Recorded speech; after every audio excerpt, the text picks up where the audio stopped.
আমার দাদার দিক থেকে হাজী শরীয়তুল্লাহর বংশধর। শুনতাম লেয়াজে কুকুর নাড়াতে, এখন থেকে কুকুরের লেয়াজ নাড়ায়। বিএনপিতে ওনার কোনো সমস্যা হয়েছে? আমি তো তার চেয়ে খারাপ কথা বলিনি। আমাকে আসলে আওয়ামী লীগ থেকে কখনো বের করে দেওয়া হয়নি, এখন পর্যন্ত না। সরাসরি প্রধানমন্ত্রীর সামনে গিয়ে বলেছে যে আপনার তো কোনো চেইন অফ কমান্ড নেই। আওয়ামী লীগের থেকে আওয়ামী লীগের সমালোচনা করলাম, এর কারণটা হলো আমি আসলে কখনো পালাতে চাইনি। তারেক রহমানের সাহেবের নাম উচ্চারণ করার জন্য আমার একটা কৌশল অবলম্বন করতে হয়েছে। মানে রাজার ঘরে যে জন্ম নেয় তাদের মধ্যে একটা রাজস্বিকতা থাকে, আর ফকিরের ঘরে যারা জন্ম নেয়। একটা বিষয় নিয়ে অনেক বেশি কনফিউশন আপনাকে নিয়ে, আপনি আসলে কোন দলের? মানে আমি আসলে যে ধরনের কর্ম করছিলাম, জেলটা আমার জন্য অনিবার্য ছিল, এটা প্রকৃতির একটা শিক্ষা। আওয়ামী লীগ ভুলটা করেছে হলো, আওয়ামী লীগের যারা শীর্ষ নেতা তারা কেউ সরাসরি মুক্তিযুদ্ধে অংশগ্রহণ করেননি।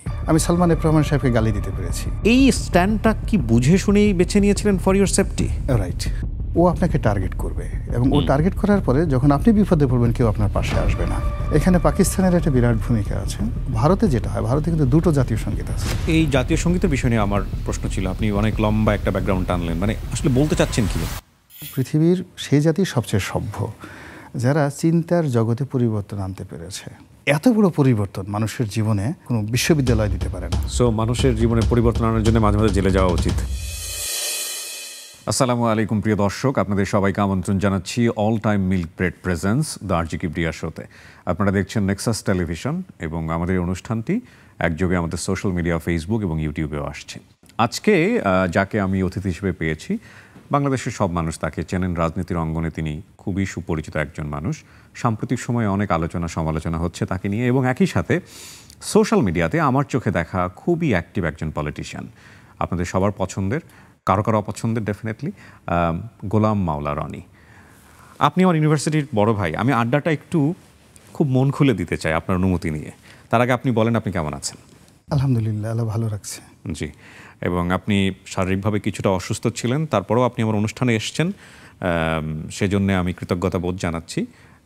একটু ইনফর্মালি শুরু করতে চাই। সোশ্যাল মিডিয়াতে যেসব জিনিস ভাইরাল, তার মধ্যে সবচাইতে ভাইরাল টপিক যেটা আমরা পাচ্ছি, ব্রিগেডিয়ার আজমি উনি জাতীয় সঙ্গীত পরিবর্তনের কথা বলেছেন, এবং সেটা নিয়ে আপনি একটা লম্বা স্ট্যাটাসও দিয়েছেন এখানে, আমি যেটা দেখতে পেলাম। আমরা যেহেতু একটা স্বাধীন সার্বভৌম জাতি হিসেবে সারা বিশ্বের মধ্যে মাথা উঁচু করে দাঁড়িয়ে আছি, এই জাতির একটা যুদ্ধ হয়েছে এবং সেই যুদ্ধের অনেক একটা ইতিহাস। সব ইতিহাসগুলোর বাইরে যেটি এখন প্রতিষ্ঠিত সেটি হলো আমাদের একটা পাসপোর্ট আছে, আমাদের একটা পতাকা আছে, আমাদের একটা জাতীয় সত্তা আছে। এবং এই সত্তাটা 1971 সনের মহান মুক্তি যুদ্ধের মাধ্যমে এটি এস্টাবলিশড হয়ে গেছে, অলরেডি সিলড অ্যান্ড সাইন্ড। এখন এটাকে যদি উল্টাতে হয় যে কোনোভাবে, যে কোনো একটা জায়গাতে যদি আপনি একটা ইট সরিয়ে নিয়ে আসেন একটা বিল্ডিং থেকে, একটা পিলার থেকে একটা রড খুলে ফেলেন, মুহূর্তের মধ্যে পুরো স্ট্রাকচারটা কিন্তু ভেঙে পড়বে। তা আমাদের এই মুক্তিযুদ্ধে যেটা আওয়ামী লীগ যে ভুল করেছে, আওয়ামী লীগ ভুলটা করেছে হলো আওয়ামী লীগের যারা শীর্ষ নেতা তারা কেউ সরাসরি মুক্তিযুদ্ধে অংশগ্রহণ করেননি। আর ছাত্রলীগের এবং যুবলীগের যারা আন্দোলন করেছেন, লড়াই করেছেন, মুক্তিযুদ্ধ করেছেন, তারা বাংলাদেশে থেকেছেন। ফলে কলকাতা থেকে এসে যখন তারা মন্ত্রী হয়ে গেলেন, তখন তাদের মধ্যে যে একটা দ্বন্দ্ব, সেই দ্বন্দ্ব এবং সংঘাত উইদিন 6 মাসের মধ্যে জাসদ তৈরি হয়ে গেল এবং একটা নতুন যুদ্ধ তৈরি হয়ে গেল। এর কারণ হলো আওয়ামী লীগ এই মুক্তিযুদ্ধটা যে আসলে কী হয়েছে সেটা বুঝতে পারেনি। দ্বিতীয়টা হলো যে আওয়ামী লীগের এই নেতৃত্বে যখন শেখ পরিবার চলে এলো, শেখ মুজিবুর বঙ্গবন্ধু তিনি নিজে সহ অন্যান্য যারা আছেন, ওনারা কে কোথায় মুক্তিযুদ্ধ করেছেন এরকম কোনো ধারাবাহিক ইতিহাস নেই। কিন্তু যারা মুক্তিযুদ্ধের নেতৃত্ব দিয়েছেন তাদের সঙ্গে তাদের একটা সাইকোলজিক্যাল দূরত্ব হয়ে গেল, এবং সাইকোলজিক্যাল দূরত্ব হয়ে যাওয়ার ফলে সেখানে অনেকগুলো সমস্যা আমাদের স্বাধীন বাংলাদেশে হয়েছে। তারপরে তারই ধারাবাহিকতায় দেখা গেল যে সেটা একেবারে 75-এর 15 আগস্ট পর্যন্ত চলে গেল। এখন এই যে যারা নেতৃত্বে ছিলেন তারা কোনো অবস্থাতেই মুক্তিযুদ্ধের যে বাস্তব চিত্রটা, রিয়ালিটিটা, রিদমটা ওটা অনুধাবন করতে পারেননি। আর যারা রিয়ালিটি অ্যান্ড রিদমটা অনুধাবন করেছেন তারা ওটাকে বাস্তবায়ন করার জন্য যে প্ল্যাটফর্মটা দরকার ছিল সেটা পাননি। ফলে 71 থেকে 75 পর্যন্ত আমাদের চারিদিকে একটা হাহাকার ছিল, শূন্যতা ছিল। 1 2 নম্বর হলো যারা মুক্তিযুদ্ধের বিরোধিতা করেছেন, সেটা জামাত বলেন বা অন্য যে দলগুলো বলেন, তারা এখনো পর্যন্ত বলেননি যে সরি, তারা বলার চেষ্টা করেছেন যে এটা ওই সময়টা এমন রাজনৈতিক প্রেক্ষাপট ছিল যে প্রেক্ষাপটে আমাদের মনে হয়েছে উই আর রাইট।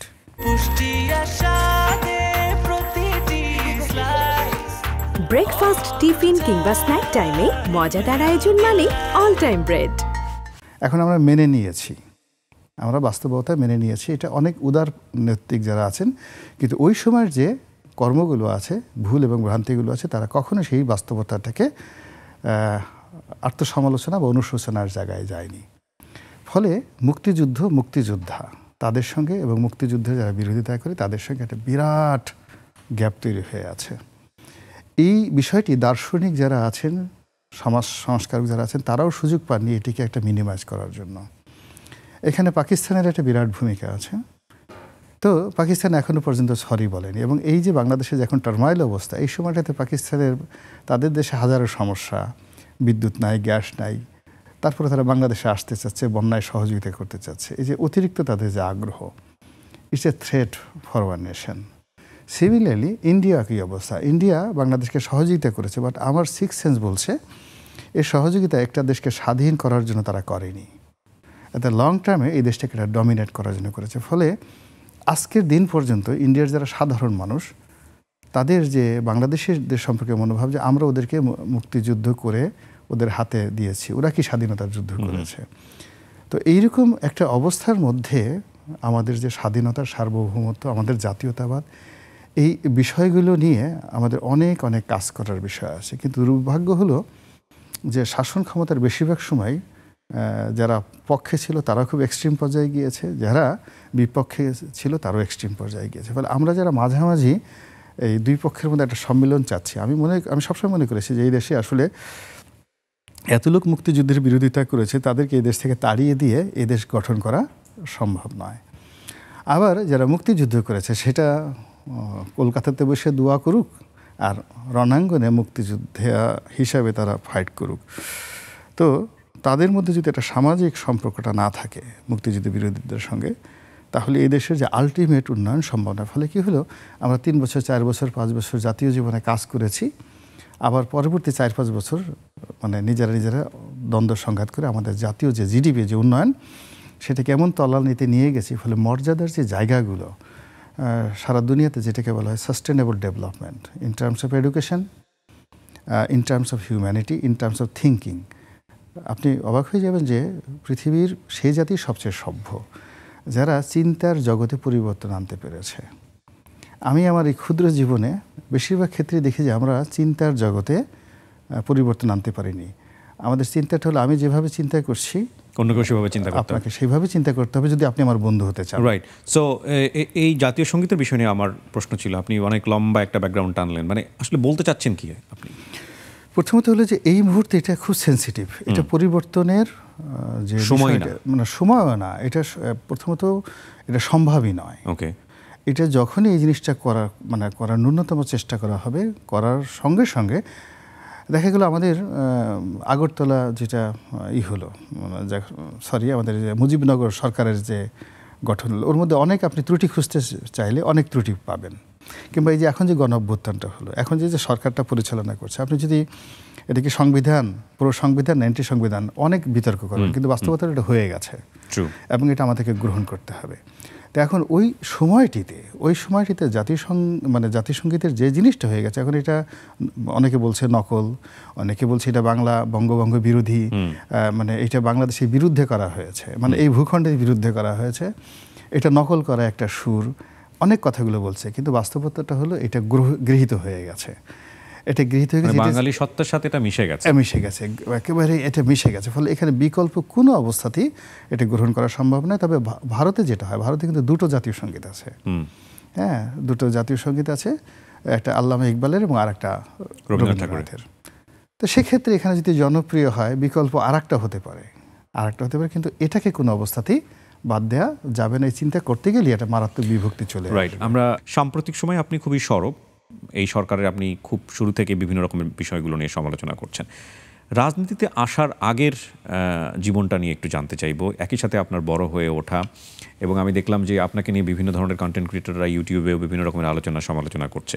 আমরা একটু আপনার শৈশবটা শুনতে চাই, কেমন পারিবারিক ব্যাকগ্রাউন্ডে আপনি বড় হয়েছেন?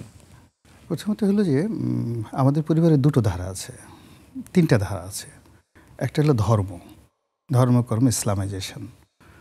তো সেখানে আমি আমার দাদার দিক থেকে হাজী শরীয়তুল্লাহর বংশধর। আচ্ছা। এবং আপনি জানেন যে হাজী শরীয়তুল্লাহ পলাশী যুদ্ধের পর ফার্স্ট মুসলিম যিনি আল আজহার বিশ্ববিদ্যালয় থেকে লেখাপড়া করে এসে ব্রিটিশ বিরোধী আন্দোলনে প্রথম মুসলমান ব্যক্তিত্ব। ফরিদপুর জেলার শিবচর উপজেলাতে উনি। তো ওনার ডাইরেক্ট ডিসেন্ডেন্ট হলো দাদার দিক থেকে আমি। আচ্ছা। আর আমার দাদির মানে ফরিদপুর জেলার সবচেয়ে যে বিখ্যাত জমিদার পরিবার, সেই পরিবারের কন্যা সন্তান আমার দাদি। তার 11 বোন ছিলেন, ভাই ছিলেন। তো আমার দাদির ভাই ছিলেন ইন 1953 পাকিস্তানের আইজি। আচ্ছা। তো 53 সনে পাকিস্তানের আইজি, তাহলে সে ব্রিটিশ যে সিভিল সার্ভিস ICS এর পুলিশের একমাত্র বাঙালি। So this is my family. আমার দাদা ব্রিটিশ সরকারের যে তাঁত বোর্ড ছিল, ওখানে তিনি চাকরি করতেন। চাকরি করার পরে আমাদের যে সদরপুর উপজেলা, ওই উপজেলার তিনি কর্মকর্তা ছিলেন ব্রিটিশ সরকারের আন্ডারে। আচ্ছা। পরবর্তীতে যখন তাকে ওই রাওয়ালপিন্ডির দিকে বদলি করা হয়, তখন তিনি চাকরি ছেড়ে দিয়ে ব্যবসা শুরু করেন।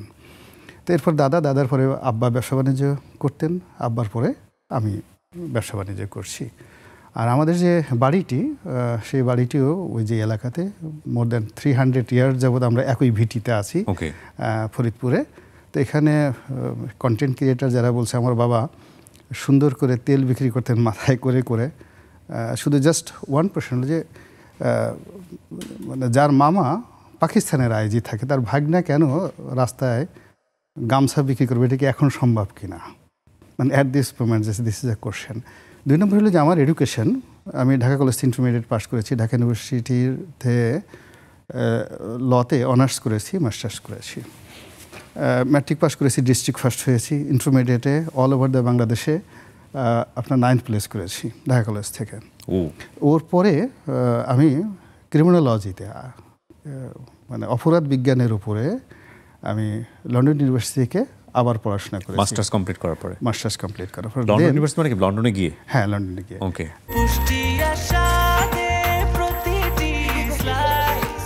ব্রেকফাস্ট, টিফিন কিংবা স্ন্যাক টাইমে মজাদার আয়োজন মানে অল টাইম ব্রেড। এখন মূলত বাংলাদেশে যদি আপনি ট্রেন্ড ধরেন, আপনি দেখবেন একজন লোক গামছা বিক্রি করে, তারপরে একজন লোক নুসনি বিক্রি করে, রাস্তায় ভিক্ষা করে। আপনি তার ছেলের সন্তানকে যে পর্যায়ে নিয়ে যান না কেন, একেবারে বাংলাদেশের প্রেসিডেন্টের পর্যায়ে বসে দেন, you can't have a physique condition like me. এটা বোঝার জন্য স্বাভাবিক জ্ঞান থাকতে হবে যে মানে রাজার ঘরে যে জন্ম নেয় তাদের মধ্যে একটা রাজস্বিকতা থাকে, আর ফকিরের ঘরে যারা জন্ম নেয় আপনি যেখানে নেন না কেন তাদের মধ্যে একটা ফকিরবাদ থাকে। আপনি অনেক বড় বড় সচিবের মধ্যে দেখবেন যে সেই জিনিসগুলো আছে। এখন আপনি আমার এডুকেশন চিন্তা করেন, আপনি আমার ব্যবসা বাণিজ্য চিন্তা করেন, আপনি আমার সোশ্যাল লাইফ চিন্তা করেন, তার সঙ্গে সোশ্যাল যারা কন্টেন্ট ক্রিয়েটার তারা যে জিনিসগুলো বলছে, মানে দুর্নীতি, মানে একজন লোক যদি দুর্নীতি করে, আপনি বাংলাদেশে এমন কোনো দুর্নীতিবাজকে দেখেছেন যে একটা রেজিমের বিরুদ্ধে, যে রেজিমের ভয়ে বড় বড় রুই কাতলাগুলো হয়ে যায়, আপনি দুর্নীতিও করবেন আর রেজিমের বিরুদ্ধে বড় বড় কথা বলে ঢাকা শহরে 1 মিনিট টিকতে পারবেন, আপনি একটা সিঙ্গেল জিনিস দেখাতে পারবেন না। এই দুটো জিনিস আপনি যেটা বলতে চাচ্ছেন যে এত কিছু বলেও না, আমার ভিতরে যদি দুর্নীতি থাকতো, অনিয়ম থাকতো কোনো কাজে, আমার ব্যক্তিগত জীবনে, ব্যবসায়িক জীবনে, আমি এই নগরীতে 2009 সন থেকে ক্রমশ এই যে অ্যান্টি এস্টাবলিশমেন্ট বিরোধী কথাবার্তা বলছি, এটা 1 মিনিট দাঁড়িয়ে থাকা সম্ভব না। ভাই, আমি একটু ছোট ছোট করতে চাই, কারণ আমার প্রশ্ন অনেক আপনার কাছে। আপনি রাজনীতিতে কেন আসলেন? রাজনীতিতে আমার এক মামা, ওনার নাম আব্দুল হামিদ চৌধুরী, 1954 সংসদ সদস্য ছিলেন, 1954 এবং বঙ্গবন্ধুর ক্লাসমেট। তো যার জন্য এই যে রাজনীতি, আমার শ্বশুর, মামার শ্বশুর, তিনি বিএনপির এমপি ছিলেন, এবং আমি যখন এমপিগিরি করেছি তার সঙ্গে প্রতিযোগিতা করে, মানে আমার শ্বশুর একদিকে বিএনপির প্রার্থী, আমি আওয়ামী লীগের প্রার্থী হিসেবে তার সাথে ইলেকশন করেছি। এবং এই যে আওয়ামী লীগের রাজনীতিতে আমার মূলত বাড়ি ফরিদপুরে, সদরপুরে। তো ওই সদরপুর, চরভদ্রসন, এই দুটো এলাকা নিয়ে একটা আসন, যখন 111-এর সময় এই আসনটি চলে গেল ভাঙ্গার সঙ্গে, তখন এই যে কাজী জাফরুল্লাহ সাহেব, উনি আমাদের আত্মীয়, তো জাফর ভাই যেহেতু আমাদের একই পরিবারের মধ্যে, জাফর ভাই ইজ পলিটিক্যালি আমার সাথে অনেক আগানো, আমি ওনার সাথে এই গণ্ডগোলটা করতে চাইলাম না। তখন আপা মাননীয় প্রধানমন্ত্রী তৎকালীন তিনি বললেন যে ঠিক আছে, আমি ক্ষমা জাহাঙ্গীরকে মনোনয়ন দেবো না, হি ওয়াজ এ টেক্সটাইল মিনিস্টার, তুমি পটুয়াখালীতে ইলেকশন করো। তাই বললো যে আপা ওখানে তো আমার কোনো পরিচিতি নেই। তা বললো যে তুমি ফরিদপুরের মতো একটা জায়গাতে এত বড় বড় লোককে পিছনে ফেলে সেখানে রাজনীতি করছো, তোমার জন্য পটুয়াখালী কোনো সমস্যাই হবে না, গো দেয়ার, যাও। এই আমি পটুয়াখালী দিকে সেখানে এমপি হলাম। তো এই হলো মোটামুটি রাজনৈতিক ব্যাকগ্রাউন্ড। আর শুরুতে যেটা ছিল যে আমার যেহেতু পারিবারিকভাবে মানে আওয়ামী লীগ সেই শুরু থেকে, মানে যখন শুরু হলো, ওই যে বললাম কাজী জাওয়াদ বিবিসি, এখন বিবিসিতে আছেন, বিচিত্রা চিফ রিপোর্টার, ওনার বাবা আমার চাচা ছিলেন। উনি যখন আওয়ামী লীগ প্রথম প্রতিষ্ঠিত হলো আমাদের ফরিদপুরে, ওই সদরপুর ওই এলাকার উনি ছিলেন সভাপতি, ফার্স্ট ফাউন্ডার। দেন আমার চাচা শাহজাহান তালুকদার, উনি ছিলেন ওটার সভাপতি। ফলে ওই যে সদরপুরের যত আওয়ামী লীগের রাজনীতি টিল নাও এখন পর্যন্ত আমাদের পরিবারের মধ্যে। ওকে, একটা বিষয় নিয়ে অনেক বেশি কনফিউশন আপনাকে নিয়ে আমজনতার বা অনেকেরই, সেটা হচ্ছে আপনি আসলে কোন দলের, এটা নিয়ে খুব কনফিউশন তৈরি হয়ে যায়। একটা জিনিস হলো যে আপনি যদি নিজের বুদ্ধিটিকে কারোর কাছে বিক্রি না করেন, এবং আপনি যদি আপনার আনুগত্য এবং লোভটাকে কারোর কাছে বন্ধক না রাখেন, তাহলে আপনি স্বাধীনভাবে চলতে পারবেন। তা আমার আসলে এখন যে অবস্থাতে হয়ে গেছে, আমার আকাঙ্ক্ষাটা হলো যদি আপনি কোনো একটা দলের মনোনয়ন পেতে চান, যদি ফ্রি অ্যান্ড ফেয়ার ইলেকশন হয়, তাহলে আপনার প্রথম যে যোগ্যতাটা লাগবে সেটা হলো নির্বাচনী এলাকায় যথেষ্ট আপনার জনপ্রিয়তা থাকতে হবে। এবং জনপ্রিয়তা থাকতে হলে আপনি সালাউদ্দিন কাদের চৌধুরীর মতো খুব পট করে কথা বলতে পারেন। আপনি সালাউদ্দিন কাদের চৌধুরী যে সমস্ত কথা বলতেন, যে আগে শুনতাম লেজে কুকুর নাড়াতে, এখন থেকে কুকুরের লেজ নাড়ায়, বিএনপিতে ওনার কোনো সমস্যা হয়েছে? আমি তো তার চেয়ে খারাপ কথা বলিনি। ওকে, মূল ব্যাপারটা হলো তার সেই যোগ্যতা ছিল, তাকে বিএনপিকে হোল্ড করতে হয়েছে। আমি আওয়ামী লীগকে সরাসরি প্রধানমন্ত্রীর সামনে গিয়ে বলেছি যে আপনার তো কোনো চেইন অফ কমান্ড নেই, আমার তো কোনো সমস্যা হয়নি। কিন্তু অনেক বড় বড় মানুষ তেল দিয়েছে। এর কারণ হলো যে আমার কাছে দুটো জিনিস মনে হয়েছে, যে আমি কখনোই মন্ত্রী হতে চাইনি। মন্ত্রী হওয়ার জন্য আমাকে হাতে ধরতে হবে, পায়ে ধরতে হবে, অনেক কিছু করতে, আমি কখনো চাইনি। তা আমি কেন সেই জিনিসটা করলাম না? আমি কি এত নির্বোধ যে আমি আওয়ামী লীগের থেকে আওয়ামী লীগের সমালোচনা করলাম? এর কারণটা হলো আমি আসলে কখনো পালাতে চাইনি। এই যে এখন 2014 সনে ওরা রিপোর্ট করেছে, আপনার অনুষ্ঠানের মাধ্যমে আমি চ্যালেঞ্জ দিলাম যে আমাকে আওয়ামী লীগ থেকে বের করে দেওয়া হয়েছে। আমাকে আসলে আওয়ামী লীগ থেকে কখনো বের করে দেওয়া হয়নি, এখন পর্যন্ত না। যদি কেউ শো করতে পারে, আপনি আমাকে যত পুরস্কার দিতে বলবেন আমি সেটা দেব। দ্বিতীয়ত হলো 2014 সনে আমি is the only man in Awami League nomination পেপারটা কিনিনি। কেন কিনিনি? আমার কাছে মনে হয়েছে এই যে একটা একদলীয় ভোট আওয়ামী লীগ করতে যাচ্ছে, এটা একটা রং ডিসিশন। ওকে, তো এই যে রং ডিসিশন হওয়ার কারণে দলের পক্ষ থেকে চাপ ছিল, প্রয়োগ ছিল, I am the only man এই নমিনেশন পেপারটা কিনে নিই। এবং আমার 2014 সালের নির্বাচনের পরে আপনি তৃতীয় মাত্রার টকশো দেখবেন, সম্ভবত 15 দিন পরে আমি বলেছিলাম যে এমন দিন আসছে যখন আওয়ামী লীগকে পালাতে হবে এবং তাদের অফিস খোলার মতো কোনো লোক পাবেন, এবং আমরা যারা বাইরে আছি তাদেরকে ভাড়া করে নিয়ে হাতে পায়ে ধরে নিয়ে এই অফিস খোলানোর ব্যবস্থা করতে হবে। এছাড়া আওয়ামী লীগের অফিস খোলার কেউ সাহসই পাবে না। তো বোঝার চেষ্টা করুন যে 2014 সনে একটা টেলিভিশন লাইভের অনুষ্ঠানে এই ধরনের কথা বলার মতো সাহস, এটা কোনো দুর্নীতিবাজের থাকে না, কোনো লোভী মানুষের থাকে না।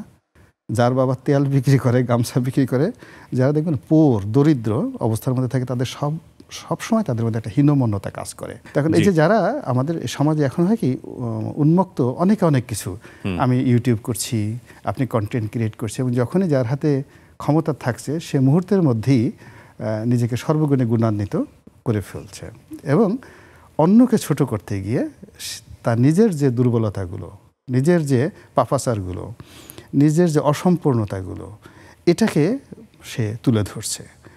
আর যারা এটা নিয়ে আলোচনা করছে এবং যারা এটা নিয়ে খুব মাখামাখি করছে, তারা মূলত ওই যে নিজেদের যে হীনমন্যতা, ধরুন এই যে অনেকগুলো নেতিবাচক জিনিসগুলো যা ছাপা হয়েছে, তা আমার 2 ধরনের বন্ধু আছে যারা এই বিষয়গুলো দেখার সঙ্গে সঙ্গেই ওটাকে ডিলিট করে দিচ্ছে, বিকজ তারা এই জিনিসগুলো কখনোই এই পরিবেশের মধ্যে পড়েনি, ইট ইজ পসিবল না, তারা দেখছে না, তারা কখনো আমাকে এটা নিয়ে জিজ্ঞাসা করেনি, কোনো অবস্থাতে জিজ্ঞাসা করেন। আবার দেখা যাচ্ছে আমার একান্ত আপনজন, আমার বাড়ির পাশের লোক, যে আমার বাড়ির পাশের লোক, সেও বলছে সেরকম ব্যাপার। ওখানে বলা আছে যে আমরা ফরিদপুরে আমাদের নদী ভাঙনের ফলে আমরা সে এক জায়গাতে একটা বদনাম দেখলাম যে নদী ভাঙনের ফলে ওখান থেকে উদ্বাস্ত হয়ে আমরা পটুয়াখালীতে চলে গেছি। অ্যান্ড ফরিদপুরে আমাদের বাড়ির পাশের যে লোক, আমাদের আত্মীয়, সে বলতেছে ভাই এটা কি লিখছে। এখন এই যে দেখেন, যে প্রশ্নটা করেছে ওর নিজের মধ্যে এক ধরনের হীনমন্যতা আছে, সে তো সাক্ষী, আমার বাড়িটা ভাঙছে না, তার তো এটা জিজ্ঞাসা করার দরকার নাই। বা পটুয়াখালীতে যে আমার যে বাড়িটা আছে, যে আমার বাড়ির পাশে যে প্রতিবেশী, সে যখন জিজ্ঞাসা করছে তখন তার নিজের যে ফ্রাস্ট্রেশনটা, হীনমন্যতা, সে সেটা অন্যের মধ্যে তুলে দিচ্ছে। কিন্তু আমার যারা লেভেলের লোক বা আমার যারা মন মানসিকতার লোক, তারা তো কেউ এই জিনিসটা নিয়ে আমাকে জিজ্ঞাসা করছে না।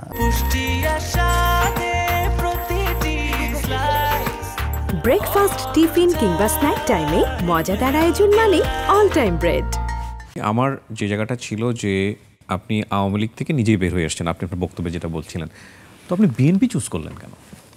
না, আওয়ামী লীগ থেকে আমি এখানে আপনি কনফিউজড করে ফেলেছেন। ফার্স্ট থিং হলো যে আমি আওয়ামী লীগের মনোনয়ন চাইনি 2014 সনে, ফাইন। কিন্তু আমি আওয়ামী লীগ থেকে বের হয়ে আসিনি। আমি আমার জায়গায় থেকে আওয়ামী লীগ করেছি 18 সন পর্যন্ত। 18 সনে আমি এসে বিএনপির মনোনয়ন নিয়েছি। এর কারণ হলো 18 সনে যখন আমি মনোনয়নটা চাইলাম, মনোনয়নটা পেলাম না, এবং ওখানে এমন একটা মানুষকে বা একজনকে দেওয়া হলো যাতে আমি খুব ইনসাল্ট ফিল করলাম।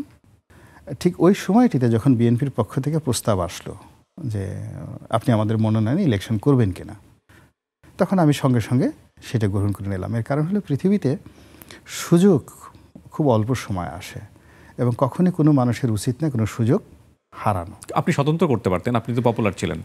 এখানে স্বতন্ত্রের ব্যাপার হলো বোঝার চেষ্টা করেন যে স্বতন্ত্রটা আমাদের দেশে বিশেষ করে এমপি ইলেকশনের ক্ষেত্রে একেবারেই দীর্ঘস্থায়ী কোনো সমাধান না, আর ইলেকশন করা সম্ভব না। যেমন আমার এলাকাতে ধরুন 500 আপনার যাকে বলা হয় সেন্টার আছে, 500 সেন্টারে 1500 বুথ আছে। তো এই সব মিলিয়ে এখানে প্রায় 15,000 লোক লাগে নির্বাচনের দিন, 15,000 লোক। তো এই 15,000 লোককে সংগঠিত করার জন্য আপনাকে যদি সবসময় আপনি স্বতন্ত্র ইলেকশন করেন, আপনাকে তো 4-5 বছর আপনাকে গ্রাউন্ড ওয়ার্ক করতে হবে। ওকে, এটা গ্রাউন্ড ওয়ার্কটা আপনার ছিল না? না, এটা কারোরই থাকে না। এখানে দলছুট হয়ে যায়, সব কিছু হয়ে যায়, বিদ্রোহী হয়ে যায়, এটা অনেক ঝামেলা হয়। ওকে, ঝামেলার ফলে কেউ যদি ইলেকশন করতে চায়, আমার সেটা অনেক ভালো ভালো মানুষ, আপনি সুরঞ্জিত সেনগুপ্ত যেটা বঙ্গবন্ধুকে চ্যালেঞ্জ করে আসছেন, তাকে কিন্তু দলে আসতে হয়েছে। মতিয়া চৌধুরীর মতো মানুষ দলে আসতে হয়েছে। আমাদের ফজলুল আজিম সাহেব, তিনি বের হয়ে স্বতন্ত্র পাশ করে আসছেন, কিন্তু তিনি দলে ঢোকার জন্য অনেক চেষ্টা করছেন। গড অ্যান্সার ভাই, আমরা একটা জিনিস দেখলাম যে বিএনপিতে এসেও আপনি আওয়ামী লীগের প্রতি ভালোবাসা দেখাচ্ছিলেন, এরকম একটা কথা বা এরকম একটা বক্তব্য। কিন্তু এটা হলো, এই বক্তব্যটা হলো খুব আপার লেভেলের স্যাটায়ার। আমি যখন এই কথাগুলো বলেছিলাম, যখন আমি আমার দলের নেতা, এখন ধরুন ওই সময়টাতে আওয়ামী লীগের বিপক্ষে কথা বলার মতো একটা সিঙ্গেল লোক বাংলাদেশে ছিল না। বিএনপির সব লোক পলাতক, একমাত্র হাতে গোনা 2-1জন টকশোতে যেতেন, তাও তারা ঠিক ওইভাবে বলতে পারতেন। এখন আওয়ামী লীগকে হিট করতে হবে, হার্ট করতে হবে। তো হার্ট করার জন্য যেটা আমি বলার চেষ্টা করেছি যে আওয়ামী লীগের আগামী দিনে এমন একটা অবস্থা হবে যে অবস্থায় মূলত আওয়ামী লীগের কোনো পদ পদবি হোল্ড করার জন্য কোনো লোক থাকবে না। তো সেক্ষেত্রে আমাদের মতো লোককে লাগবে বা আমাকে লাগবে, 1। 2 নম্বর হলো, আমি যেহেতু কন্টিনিউয়াসলি আওয়ামী লীগের সমালোচনা করছিলাম, তখন তো সমালোচনা করার জন্য আমাকে একটা কৌশল অবলম্বন করতে হয়েছে, এবং সেটা আমার দলের যারা শীর্ষ নেতৃবৃন্দ, মানে বিএনপির যারা শীর্ষ নেতৃবৃন্দ, তাদের সঙ্গে কনসাল্ট করে পরামর্শ করি আমি এই কথাগুলো বলেছি। অর্থাৎ যেমন দেখা গেল যে হ্যাঁ, আমার সাথে মাননীয় প্রধানমন্ত্রীর খুব ভালো সম্পর্ক।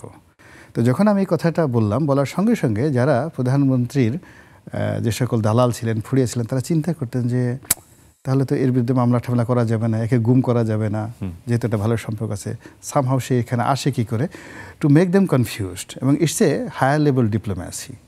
এখন ওই সময়টাতে আমি যে কথাগুলো বলেছি সেটা হলো আমার নিজের অস্তিত্ব বজায় রেখে বিএনপির কথাগুলো তুলে ধরা। অর্থাৎ আমি কথা বললাম যে ঠিক আছে, তারেক রহমানের নাম উচ্চারণ করা যাবে না কোনো একটা জায়গাতে, কোনো টেলিভিশনে না, পত্রিকাতে। এখন তারেক রহমানের সাহেবের নাম উচ্চারণ করার জন্য আমার একটা কৌশল অবলম্বন করতে হয়েছে। শেখ হাসিনাকে আপহোল্ড করে আমি সালমান এফ রহমান সাহেবকে গালি দিতে পেরেছি, কিন্তু আমি যদি শেখ হাসিনাকে আফোর্ড না করে সালমান এফ রহমানকে গালি দিতাম, 1 মিনিট আমি সেখানে সমাজে টিকতে পারতাম না। তো এই যে ডিপ্লোম্যাসি, ধরেন আজকের এটা আন্দোলন হয়েছে। সো আমি যদি এখান থেকে একটা খুব ইন্টারেস্টিং পয়েন্ট, আমি জানি না যে আমার দর্শক যারা দেখছেন তারা সবাই রিলেট করতে পারছেন কিনা, আমি একটু সহজ করে দিতে চাই। ওনার বেশ কিছু টকশো দেখার আমার সুযোগ হয়েছে। উনি সবসময় স্যাটায়ার ধর্মী টকশো, আমি যেগুলো সামনে পেয়েছি সেগুলোতে আমি স্যাটায়ারই পেয়েছি, এই কারণে বলছি। তো উনি ধরেন বিষয়টা হলো এরকম যে আওয়ামী লীগ একটা ভালো কাজ করেছে, কেউ বলছে না আওয়ামী লীগ তো আসলে একটা ভালো কাজ করে না, আওয়ামী লীগ 3টা ভালো কাজ করেছে। তো দেখা যেত সে তো বিরোধী দলের বক্তব্য দিবে, সে আওয়ামী লীগ 3টা কীভাবে ভালো কাজ করে, সবাই তার দিকে অ্যাটেনশন দিচ্ছে, এবং তারপরে সে 3টা কেমনভাবে ব্যাখ্যা করতো, যেটা খুবই হাস্যরসাত্মক। আপনি এই স্ট্যান্ডটা কি বুঝে শুনেই বেছে নিয়েছিলেন ফর ইউর সেফটি? রাইট, আমি অত্যন্ত বুঝে শুনে এই জিনিসটা নিয়েছিলাম। এর কারণ হলো আমি যখন 2013 সনে জেলে গেলাম, এবং জেলে গেলাম আমার এই স্ট্রেট ফরওয়ার্ডনেসের কারণে। তো আমি জেল থেকে বের হয়ে আমি যখন এই কৌশলটা অবলম্বন করলাম, কৌশলের কারণে স্টিল আমি এখনও পর্যন্ত আগের চেয়ে ভালো আছি। অর্থাৎ আমি যখন সংসদ সদস্য ছিলাম তখন আমার সোশ্যাল ইন্টিগ্রিটি ছিল, সোশ্যাল অ্যাকসেপ্টেন্স ছিল, there was a political power and will force. তো সেটার চাইতে 2014 থেকে 24 পর্যন্ত আজকের দিন পর্যন্ত আমি নিজেকে এই সমাজে কমফোর্ট ফিল করছি, কমফোর্ট জোনে আছি। আমার মানে জীবনযাত্রার যে সূচকগুলো রয়েছে প্রত্যেকটা সূচকই অবশ্যই 2014 সাথে এখন বেটার অবস্থানে আছে। সো এটা একটা কৌশল, এটা কৌশলে ইনস্ট্যান্টলি হয়ে গেল কিনা কোনো একটা এতে, নাকি আপনার কাছে মনে হলো fine let try this method? এটার মূল ব্যাপার হলো যে আমি যখন যে কাজটা করব সেই কাজে আমাকে সফল হতে হবে। তো আমি টকশো করেছি, লেখালেখি করেছি, তো আমি সরাসরি দেখা গেল যে আমার কারণে দুইজন প্রধানমন্ত্রীর সচিবের চাকরি চলে গেছে। আমি ডাইরেক্ট তাদের বিরুদ্ধে লিখেছি। আচ্ছা, কিন্তু পরবর্তীতে আমি বুঝেছি যে না, এইভাবে ডাইরেক্ট লেখাটার সাথে ইনডাইরেক্ট লেখাটা বেটার। বিকজ সরাসরি আপনি যখন কারোর সাথে শত্রুতা তৈরি করবেন, ও আপনাকে টার্গেট করবে, এবং ও টার্গেট করার পরে যখন আপনি বিপদে পড়বেন কেউ আপনার পাশে আসবে না। তো যার জন্য পার্সোনাল এনিমিটি তৈরি করতে হয় না। আবার সালমান এফ রহমান সাহেব সম্পর্কে আমি আগে 2013 সনের আগের যে টকশোগুলো দেখেছি, আমি দেখলাম যে আমি তাকে নিয়ে যে লেখা লিখেছি, তারপরে তাকে নিয়ে যে আমি কথাগুলো বলেছি, এটা পার্সোনাল এনিমিটির পর্যায়ে চলে গেছে, এবং আই ওয়াজ রং। আমি তাকে নিয়ে একটা লিখেছিলাম খুব বিখ্যাত, শ্বেত শুভ্র বেশধারী, দাড়ি মোস কেশধারী, এখন তোমার কী হবে। তা ওই লেখা যদি আমার বিরুদ্ধে কেউ লিখতো আমি কিন্তু স্থির থাকতে পারতাম না। তো আমি জেলখানাতেই অনুধাবন করলাম এটা রং। ফলে আমি কারো সমালোচনা করব, there is a polite language, there is a alternative language, হ্যাঁ, there is a decent language. তো আমি ঠিক সেই জিনিসটা যখন বেছে নিয়েছি, তো আমি আমার কাজও করে যাচ্ছি, আমার কাজও হয়ে যাচ্ছে, এবং তার সঙ্গে সঙ্গে আমাকে যারা পছন্দ করে, আপনি দেখবেন যে প্রত্যেকটা জিনিসেরই সমান ক্রিয়া প্রতিক্রিয়া রয়েছে। আপনি যেহেতু মিডিয়া ব্যক্তিত্ব, আপনার 10 জন যদি ভক্ত থাকে, সমান 10 জন আপনার সমালোচনাকারী আছে। তো আমারও এই যে আমি যে কাজগুলো করছি, আমি খুব কনসিয়াসলি কাজগুলো করছি। এই কাজের যদি 10 জন আমার পছন্দ করে থাকে, 10 জন আমাকে অপছন্দ করবে। তারা বুঝবে না যে এই লোকটা ঝামেলার লোক, প্যাঁচ লাগিয়ে দেয়, সকালে এক কথা বলে, বিকেল এক কথা বলে। আবার এক শ্রেণীর লোক আছে, না, he is a man, say intelligent জিনিসটা করেছে, আমার মনের কথাগুলো বলেছে, আমি পারিনি এই কথা বলতে, হ্যাঁ, বাট সে বলছে, আমি ঘুরিয়ে ওই কথাটা বলতে পারতাম না, কিন্তু মিস্টার রনি এই কথাটা বলে দিয়েছেন। তো এরকম লোকের সংখ্যা আছে। আমি শুধু খেয়াল করছি যে দুটোর মধ্যে ব্যালেন্স হয় কিনা। অর্থাৎ দেখা গেল আমার সমর্থকের সংখ্যা 10%, সমালোচক 90%, দেন আই উইল স্টপ।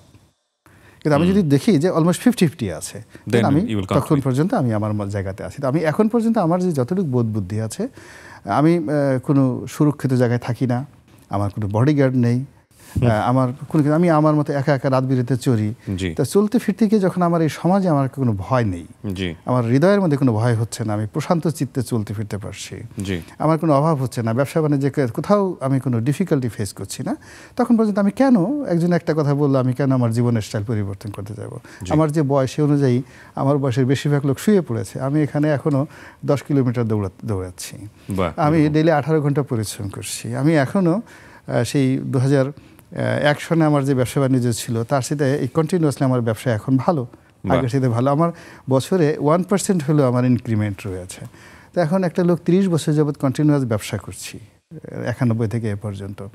তো 30 বছর ব্যবসা করে যদি আপনি প্রতি বছর 1% করে যদি আপনার প্রফিট, 1 পয়সা ব্যাংক লোন না থাকে, আপনি কি তার কথা শুনবেন যে ব্যাংক থেকে 1000 কোটি টাকা চুরি করে পালিয়ে বেড়াচ্ছে?